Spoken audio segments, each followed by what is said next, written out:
Leland Conway, no apologies. Well, the picnic at Fancy Farm is over, and the races for statewide office to be decided on November the 8th have officially begun. If you've never been to Fancy Farm, you really should go, even if politics is not your cup of tea. The drive through Western Kentucky is beautiful, the people are friendly, and the Kentucky Proud food served on the picnic grounds is some of the best in the world.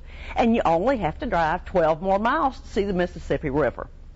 It wasn't as hot at Fancy Farm this year, both literally and figuratively. Folks reported the temperature was not as hot and the humidity was not oppressive. 3 candidates for governor appeared at Fancy Farm to give their speeches.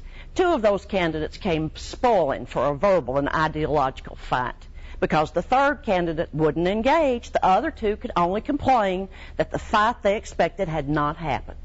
After all of the bitter partnership and sharp language we've experienced in Washington this past month, and the deadly helicopter attack, I think it was just fine to not start another ugly big fight on Saturday. There's plenty of time between now and the election. I appreciated the sentiment. For Kentucky, the Fancy Farm picnic kicks off the election season like the Ames, Iowa straw poll pick kicks off the national presidential election. That's why it was significant that Governor Beshear dodged the point of debate by changing the subject.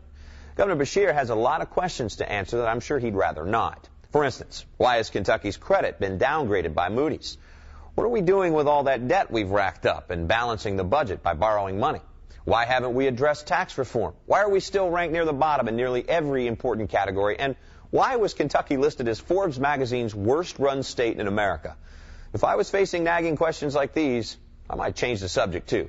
I'm Leland Conway. No apologies. The views and comments expressed by the commentators do not necessarily reflect the views of staff and management at ABC 36. We want to know what you think. Call or email 36 Listens.